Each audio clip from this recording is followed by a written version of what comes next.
Paku ka goditur dy biznesmen të fuqishëm Ilir Shtufin dhe Artur Sheun, e ndërsa mediat kanë folur edhe për kontroll në zyrat e biznesmenit Samir Mane dhe madje është sekuestruar edhe celulari i tij. Për të folur për këtë temë dhe për disa tema të tjera të aktualitetit, kam të ftuar në një lidhje direkte zotin Fatmir Markoçi. Zoti Markoçi, faleminderit shumë për intervistën. Faleminderit edhe juve.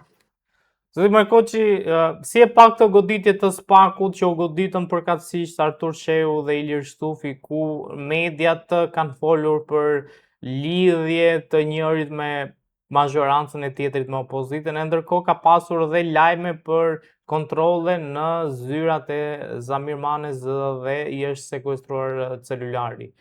Çfarë po bën SPAK-u dhe çfarë pritshmërish kemi nga këto goditje? Megjithse vëmendja e popullit është spostuar tek protesta, SPAK-u duket se ka qenë më i lirë apo më pak i trishtuar në veprimet që ai po bën. Dhe këto goditje janë goditje të cilat janë vazhdimësia e të gjithë operacioneve që po bëhen për sa i përket krimit organizuar dhe drogës, pastrimit parave.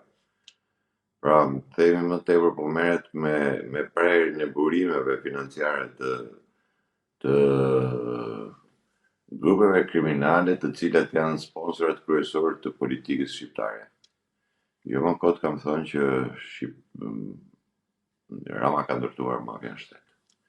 Kjo është stili i ndërtimit të një mafie e cila komandon gjithçka. Tashmë në duart e SPAK-ut duke dashur jo për t'i dhënë ato atributet e mëdha SPAK-ut, por për t'i dhënë atë çfarë është, domethënë që nuk mund t'i shmanget sepse këto të gjitha zinxhiret apo të gjithë kapilaret të çojnë tek një drejtim, tek politika dhe tek kryeministri i Shqipërisë. Kështu që është e pamundur, po të shohësh të gjithë ato që kemi folë më parë, për sa i përket bisedave të Encrochatit, Skajit, Encrochatit, të gjitha dalin emrat e këtyre politikanëve, shtetarëve dalin nëpër këto biseda.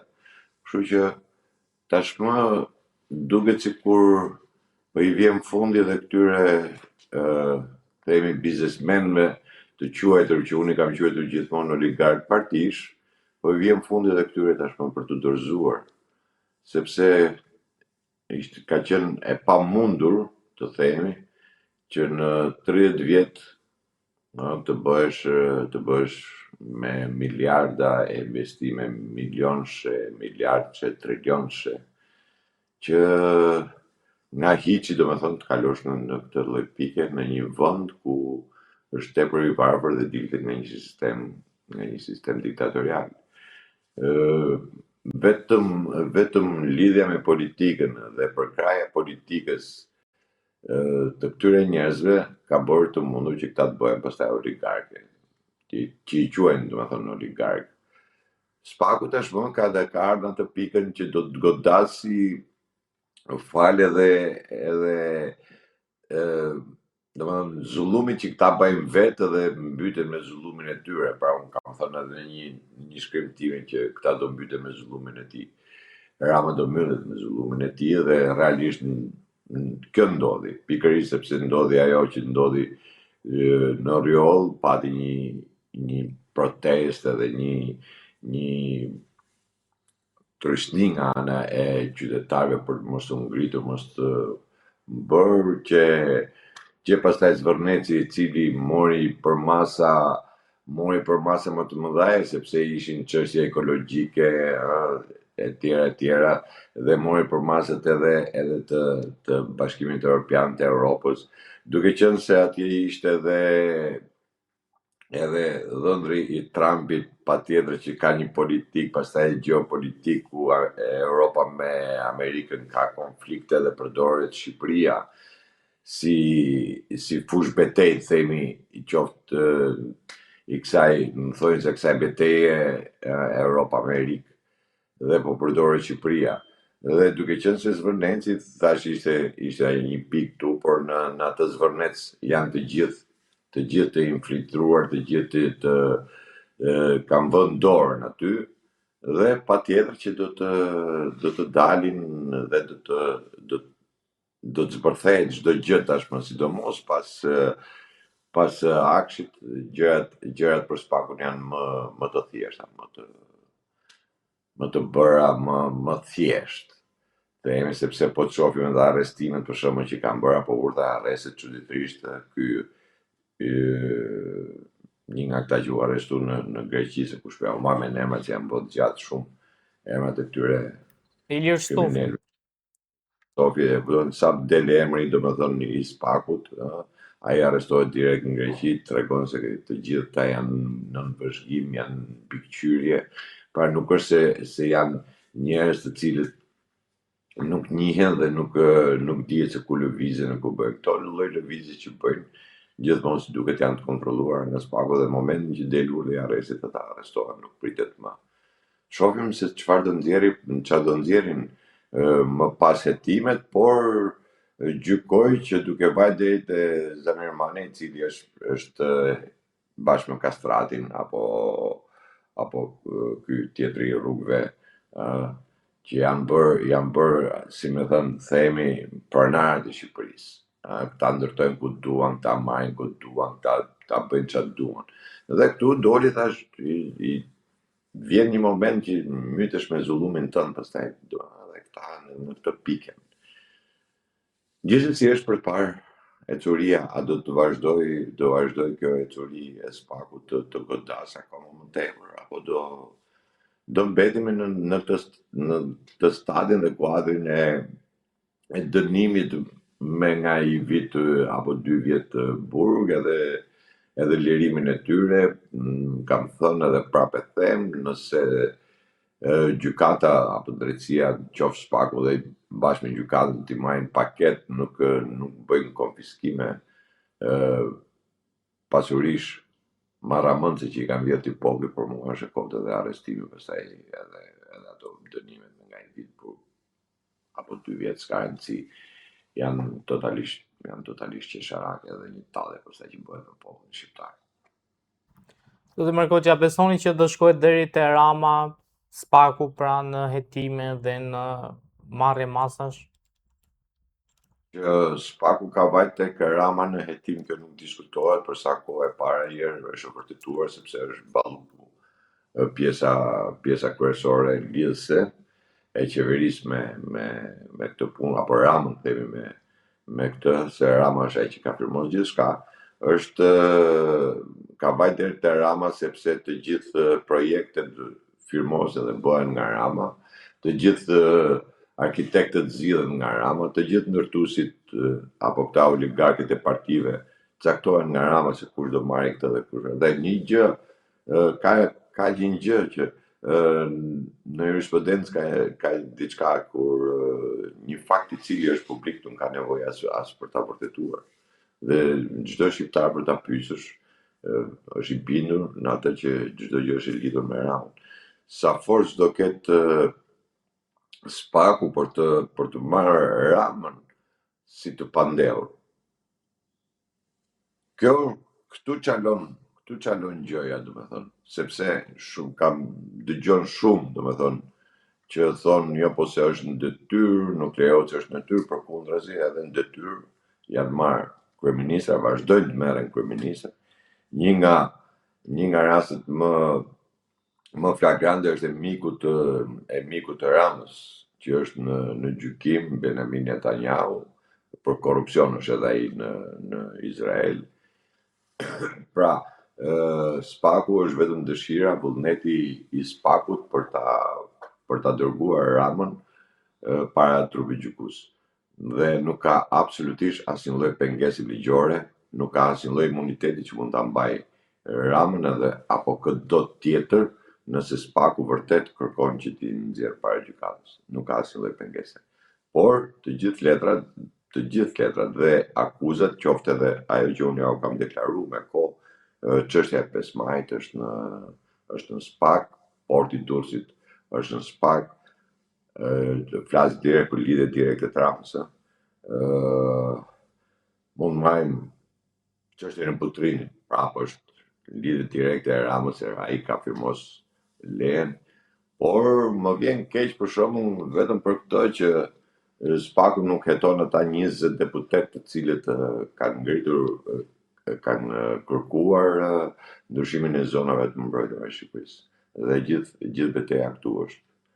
Pra, unë presi të filloj nga koka dhe jo nga këmbët.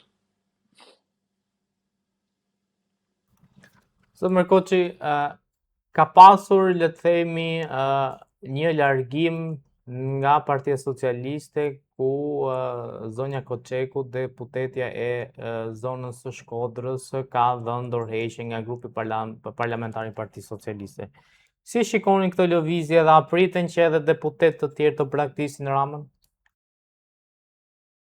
Jo, ka një problem.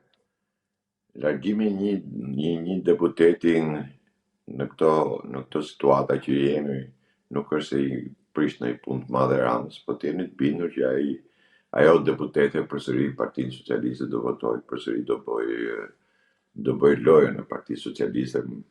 Dyshoj shumë në dorëheqjen e saj, ndoshta presioni që mund të ketë në Shkodër, pasi dihet mjaft mirë që Shkodra është një bastion i të djathtas, por kjo mund të ketë bërë dhe një lëvizje, domethënë themi qytetare, duke u larguar nga PS-ja, po të jemi të bindur që nuk do ketë ndonjë reagim tjetër pas saj. Edhe një nga lëvizjet e tjera mund të jetë që mund t'i bashkohet nesër, mund t'i bashkohet partisë të Tom Doshit, kështu që bën të mundur që të krijojnë edhe taj grup parlamentar, se Rama çfarë nuk bën, çfarë nuk sa ajo. Kështu që nuk është në një lëvizje madhe, sepse nuk është një deputete e cila ka një forcë politike në parlament, pra ka diskutuar, ka ngritur kauza, ka ngritur alternativa, është përplasur në parlament dhe pastaj në fund fare ka bërë atë pjesën themi morale që ka dorëzuar apo ka bërë dorëheqje më mirë themi nga grupi parlamentar i Partisë Socialiste. Nuk është një deputete që njihet, domethënë që të japi një efekt në parti, nuk di se çfarë roli ka në Partinë Socialiste përveç se deputetes, nuk di ndonjë rol tjetër që të ketë. Kështu që efektet i bën nëse ke kontribute dhe ke vlera. Këta njerëz i vinë si në gjitha partitë, vinë deng pa marrë, ikin deng pa marrë. Ndërkohë zoti Markoçi ka pasur një marshim të protestuesve ditën e djeshme drejt Rinasit. Si e shikoni këtë lëvizje dhe është paralajmëruar që do marshojnë drejt Surelit?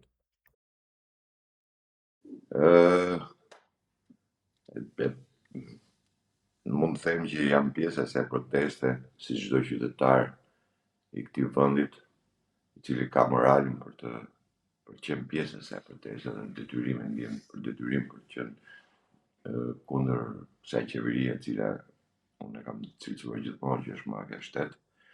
Por ajo që më bën përshtypje është që kjo protestë dalin dhe bëjnë disa lëvizje, gjojnë energji duke dalë drejt Rinasit, kilometra të tëra rrugë.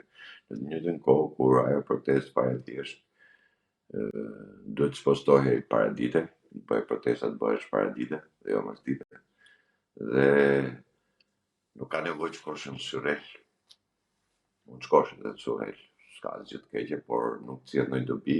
Në të njëjtën kohë që ata të gjithë ai protestues që ndodhet në sheshin Skënderbeu mjafton të rri dhe të rrethoj kryeministrin edhe çdo gjë është mbyllur. Kto pastaj janë ecejake të cilat njerëzit më tepër fillimisht është ajo pjesa që të përkrajnë, të bëjnë dhe pastaj fillon edhe të futen në monotoni. Është njësoj si atyre